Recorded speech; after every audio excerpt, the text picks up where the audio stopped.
بعثت عمومی کا آغاز آپ نے کیا کیا؟ یہ بھی صلح حدیبیہ کے فوراً بعد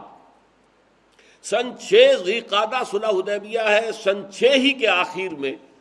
آپ نے بیرون عرب دعوتی خطوط اور سفیروں کی ترسیل کا آغاز کر دیا۔ سن 6 کے آخر میں تو ذی قعدہ کے بعد ذی الحجہ ایک ہی مہینہ رہ گیا نا، تو اس میں تو صرف نجاشی کی طرف بھیجا گیا، چونکہ وہ جو ایمان لائے تھے نجاشی، حضرت نجاشی جن کا کہ تابعین میں شمار ہے، ان کا انتقال ہو گیا تھا۔ اب جو بھی تھا وہاں بادشاہ وہ عیسائی تھا، اس پہلا خط آپ نے اس کو بھیجا۔ پھر یکم محرم سن 7 سے آپ نے جو خطوط اور سفیر بھیجنے شروع کیے، تو نوٹ کرتے جائیے۔ قیصر روم ہرقلیس، ہرقل اعظم دہیہ کلبی رضی اللہ تعالیٰ عنہ بھیجے گئے آپ کا نامہ مبارک لے کر۔ خسرو پرویز، اس کی طرف عبداللہ ابن حذافہ سہمی رضی اللہ تعالیٰ عنہ، یہ بھیجے گئے خط لے کر۔ مقوقس شاہ مصر، اصل میں شاہ کا لفظ اس کے لیے صحیح نہیں ہے، وہاں ایک مذہبی حکومت تھی عیسائیوں کی، اور پیٹریارک جو کہلاتا تھا عیسائیوں کا، جو سب سے بڑا جو ہے سردار ہوتا تھا، وہ وہاں کا بادشاہ تھا۔ ان کی طرف حضرت حاتب ابن ابی بلتع، وہ جن سے غلطی ہو گئی تھی فتح مکہ سے پہلے کہ انہوں نے خط لکھ دیا تھا اپنے عزیزوں کی جان بخشی کے خیال سے، اور وہ مکے والوں کو اطلاع دے دی تھی، حضور نے خفیہ رکھا ہوا تھا اپنے مکے کی طرف جانے کو، لیکن انہوں نے اطلاع دیتی تھی وہ، لیکن ان کے بارے میں آپ کو معلوم ہے حضور نے فرما دیا تھا کہ یہ جو حاتب ابن بلتع ہے یہ تو اصل میں صحابی ہے اور بدری ہے، لہذا اس کے اگلے پچھلے سارے گناہ اللہ پہلے معاف کر چکا ہے۔ شاہ عمان کی طرف بھیجے گئے عمرو بن العاص رضی اللہ تعالی عنہ۔ اچھا، اب جو خاص طور پر جہاں سے کہ اب کشمکش شروع ہوئی ہے وہ ہے کہ شام سے متصل جو قبائل تھے عیسائی تھے، تو عرب قبائل یہ عیسائی تھے، کیونکہ رومن امپائر کے تحت رہے تھے، اس کے تحت انہوں نے عیسائیت قبول کر لی تھی۔ وہاں ایک دعوتی وفد بھیجا گیا، چونکہ کوئی ایک بادشاہ نہیں تھا، مختلف قبائل تھے۔ 15 افراد جو ہیں اس میں شہید کر دیے گئے، صرف کعب بن عبیر غفاری بچ کر آئے ہیں وہاں سے، باقی وہ شہید کر دیے گئے۔ اب یہ چونکہ سلطنت روما کے تحت تھے، تو گویا کہ اب جو چھیڑ چھاڑ کا معاملہ شروع ہوا وہ سلطنت روما سے ہوا۔ اور یہ اس کو میں نے اپنے نوٹس میں لکھا، میں دیکھ رہا تھا کہ آئرنی آف دی فیٹ یہ ہے کہ وہ رومی عیسائی جن کی شکست پر مسلمان بہت دل شکستہ ہوئے تھے، دل گرفتہ ہوئے تھے، جبکہ ایرانیوں نے شکست فاش دی تھی ہرقلیس کو، اور جن کی فتح جب ہوئی ہے یوم بدر کے وقت ہی ہوئی ہے، تو مسلمانوں نے جشن منایا تھا،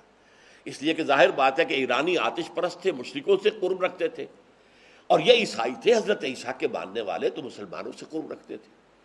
تو بدقسمتی جس کو میں کہہ رہا ہوں، اگرچہ یہ لفظ ہمیں استعمال نہیں کرنا چاہیے، ہر چیز اللہ تعالیٰ کی حکمت کے تحت ہوتی ہے، البتہ آئرنی آف فیٹ جو ہے وہ لفظ مناسب ہے اس کے لیے کہ پہلا تصادم جو ہوا حضور کا صلی اللہ علیہ وسلم وہ ہرقلیس کے ساتھ ہوا، کہ 15 صحابہ شہید کر دیے ان قبائل نے کہ جو اس کے تابع تھے، اور خاص طور پر رئیس بصرہ شرحبیل بن عمرو غسانی، یہ بھی عرب تھا لیکن یہ بھی عیسائی تھا، باج گزار تھا، یہ بادشاہ کی شکل میں تھا، اور یہ باج گزار تھا رومی جو ایمپرر تھا اس کا۔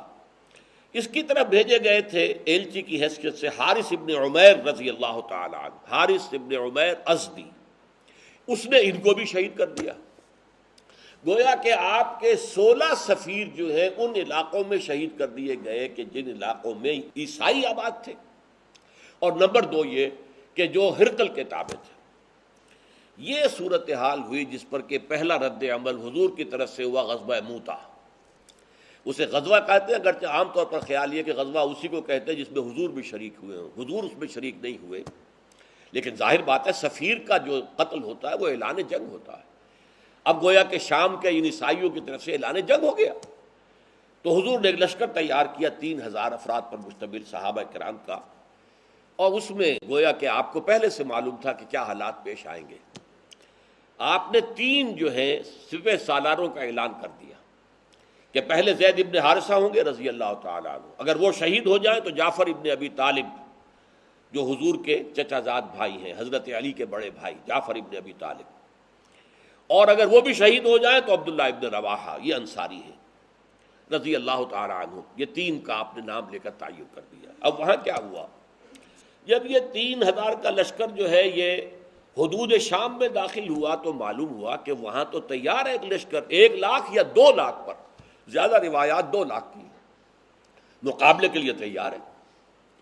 اب انہوں نے مشورہ کیا کہ یہ ہم 3,000 ہیں، وہ 2,00,000 ہیں، فرض کیجئے 1,00,000 بھی ہوں تو کہاں 3,000 کہاں 1,00,000 کہاں 3,000 کہاں 2,00,000۔ لیکن سب لوگوں کا کہنا یہ تھا، حضرت زید بن حارثہ نے جب مشاورت منعقد کی کہ ہمیں تو شہادت چاہیے، ہمیں فتح شکست سے کوئی غرض ہی نہیں، فیصلہ وہ مقابلہ کریں گے۔ لیکن مقابلہ تو کیا، بہرحال آخر کچھ نہ کچھ تو دنیا میں ریشو پروپورشن کا معاملہ ہوتا ہے نا، طاقت کا عدم توازن، لہذا وہاں صورتحال بہت مخدوش ہو گئی۔ حضرت زید بن حارثہ شہید ہو گئے، حضور نے مدینے میں اعلان کر دیا زید شہید ہو گئے، اب کمان سنبھال لی ہے جعفر ابن ابی طالب نے، وہ بھی شہید ہو گئے، حضور نے اس کا بھی اعلان کر دیا۔ پھر اس کے بعد عبداللہ ابن رواحہ وہ بھی شہید ہو گئے، جن 3 کا نام حضور نے لیا تھا تینوں شہید ہو گئے۔ اب حضرت خالد ابن ولید نے، یہ میں کہنا بھول گیا کہ صلح حدیبیہ کے بعد جو اندرون ملک عرب حضور کی دعوتی سرگرمیاں ایک دم تیز ہو گئی تھی، اس کا نتیجہ یہ تھا کہ خالد ابن ولید جو غزوہ احد میں عارضی شکست کے ذمہ دار تھے، اور عمرو ابن العاص جو سفیر بن کر گئے تھے قریش کے اور گئے تھے نجاشی کے پاس کہ ہمارے بگوڑے یہ آ گئے ہیں مسلمان یہاں پر، یہ ہمارے غلام ہیں، انہیں واپس کرو، یہ دونوں ایمان لے آئے اسی دوران میں، فتح مکہ سے پہلے۔ اور حضور نے فرمایا صحابہ سے کہ مکے نے اپنے جگر گوشے تمہارے قدموں میں ڈال دیے ہیں، یعنی یہ کوئی معمولی آدمی نہیں ہے، خالد ابن ولید کوئی معمولی انسان نہیں ہے، عمرو ابن العاص کوئی معمولی آدمی نہیں ہے، مکے نے اپنے جگر گوشے جو ہے وہ تمہارے قدموں میں ڈال دیے۔ تو حضرت خالد ابن ولید رضی اللہ تعالی عنہ اب میدان میں آئے، انہوں نے خود کمان سنبھالی اور بڑی حکمت عملی سے لشکر کو بچا کر نکال کر لے آئے۔ اس میں صرف یہ ہے کہ 12 مسلمان شہید ہوئے، باقی لشکر بچ کر نکل آیا، یہ بہت بڑی کامیابی تھی۔ لیکن جب یہ لشکر واپس مدینے پہنچا، مدینے والوں نے مٹی پھینکنی شروع کر دی، بھگوڑے ہیں، یہ میدان سے بھاگ کر آئے ہیں۔ حضور نے فرمایا نہیں، یہ بھگوڑے نہیں ہیں، یہ تو آئے ہیں الی فئۃ، یہ اپنی بڑی جماعت کے پاس آئے ہیں تاکہ یہاں سے مزید کمک لے کر پھر جائیں۔ تو اس حوالے سے حضور نے فرمایا کہ نہیں، کو بھگوڑے مت کہو۔ تو یہ غزوہ مؤتہ ہوا، اگرچہ جرم کی سزا تو نہیں دی جا سکی، لیکن یہ بات کہ محمد رسول اللہ کے آدمی 3,000 ہو کر وہ 2,00,000 کے لشکر سے ٹکرا گئے،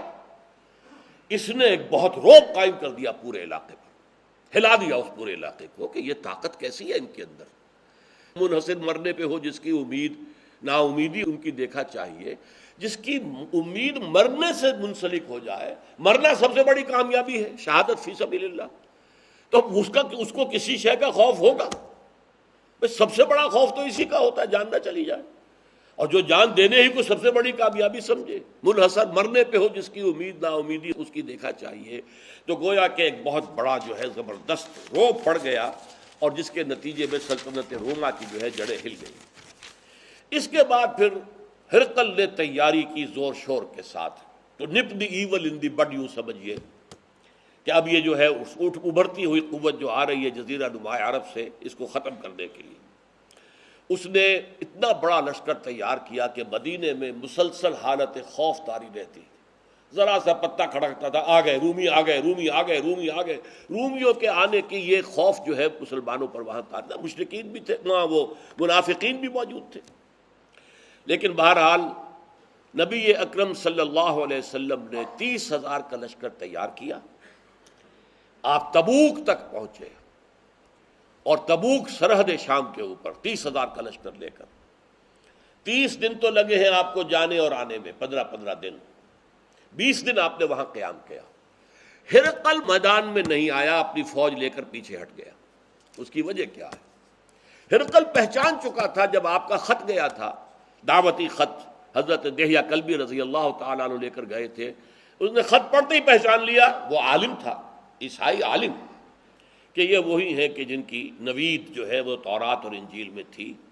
وہ چاہتا تھا ایمان لے آئے، اور اس کا تفصیلی واقعہ آپ سیرت کی کتابوں میں پڑھیے کہ اس نے پوچھا کوئی عرب یہاں آیا ہوا ہے؟ معلوم ہوا کہ ہاں، ایک عرب قافلہ جو ہے کاروان تجارتی آیا ہوا، ابو سفیان کی سرکردگی، اس کو بلایا، ان سے مکالمہ کیا، اور مکالمہ کر کے ایسی باتیں نکلوائیں اگلوائیں ابو سفیان سے، اس وقت تک وہ مشرک تھا، کہ جس سے سب لوگوں کو معلوم ہو گیا کہ یہ واقعی اللہ کے رسول ہیں، اور یہ تو ہرقل جو ہے یہ تو مسلمان ہونے پر گویا کہ آمادہ ہے. اس پر ایک بڑا جوش و خروش پیدا ہوا درباریوں میں، سپہ سالاروں میں، ان کا غصہ، ان کے نتنے پھول گئے. تو ہرقل ڈر گیا. وہ چاہتا تھا جیسے 325 سال قبل قسطنطین اعظم جو تھا، ایمپرر کانسٹنٹائن، اس نے عیسائیت اختیار کی تھی اور پوری رومن امپائر عیسائی ہو گئی تھی. اسی طرح اب بھی ہو جائے کہ میں مسلمان ہو جاؤں اور پوری رومن امپائر مسلمان ہو جائے. لیکن یہ کہ جب اس نے دیکھا کہ میرے درباری، میرے مصاحبین، میرے سپہ سالار یہ تو نتنے ان کے پھول رہے غصے سے، تو وہ اپنی وہ جو بیڑیاں پڑی ہوئی تھی سلطنت کی، بادشاہت کی، انہی میں بندھا رہ گیا اور اس نے انکار کر دیا. پہچان چکا تھا. اس نے ساری تیاری اس اعتبار سے کی تھی کہ اس کا خیال تھا کہ جیسے غزوہ موتا میں حضور نہیں آئے تھے، مسلمانوں کا لشکر تھا، اس طرح شاید اب بھی محمد نہ آئے صلی اللہ علیہ وسلم. جب اس نے دیکھا محمد خود آئے ہیں صلی اللہ علیہ وسلم، اس کو پہچان چکا تھا کہ یہ اللہ کے رسول ہیں، لہذا وہ پیچھے ہٹنے میں عافیت سمجھی. چونکہ یہ ایک بڑا محاورہ ہے غالباً انجیل کے اندر ہے کہ وہ جیسے کہ چھری اگر تربوز یا خربوزے پہ پڑتی ہے تب بھی خربوزہ کٹتا ہے، اور اگر خربوزہ چھری پر گرے گا تب بھی خربوزہ ہی کٹے گا. اس طریقے سے چھری کا تو نقصان نہیں ہوگا، اللہ کا رسول جس سے ٹکرائے اس کے لیے شکست لازم ہے. اس لیے وہ پیچھے ہٹ گیا. حضور وہاں 20 دن قیام کر کے واپس تشریف لے آئے.